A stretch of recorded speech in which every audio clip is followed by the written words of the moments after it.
So I'm sure you've all seen a variation of the double Dutch dance routine, the latest dance craze that has been pummeling our feeds as of late. Uh, in fact, some people have expressed their frustration. They're like, I don't want to see another double Dutch dance video, not another one. I get it. But, well, how shall I say this? It's energetic, very intrinsic, detailed, very well put together, in my opinion.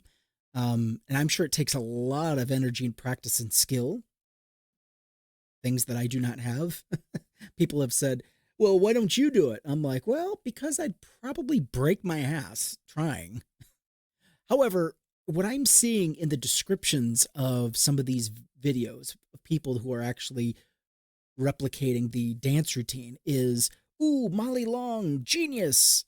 Molly Long does it again. And I'm like, okay, but does what again? What did she do exactly? She took a 1981 song and made a dance routine out of it. You know, when you watch some of the original videos, what you're going to find is that some of the dance routines are, some of them are already there. And they took it from this guy here, Frankie Smith, Double Dutch Bus, 1981. So we know if you watch the original video that some of the dance moves are there and she sampled them. Molly Long sampled and embellished, added to it, made it even more, bigger, better, you could say. Um, Nothing wrong with that as long as we keep it that in perspective and give credit where credit is due. I mean, hell, Beyonce did that for all the single ladies. Remember that?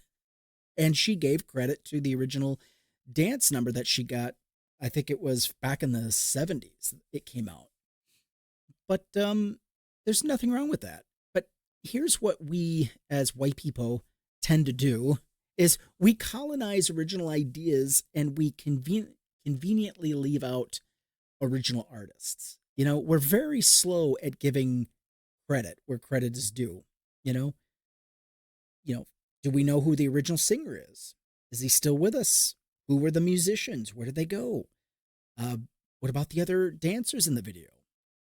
You know, these were kids back in 1981. Where are they today? Now, these are interesting questions that we should be asking. But yeah, let's not forget, hey, let's keep it in perspective. Is it genius or is it a great dance routine?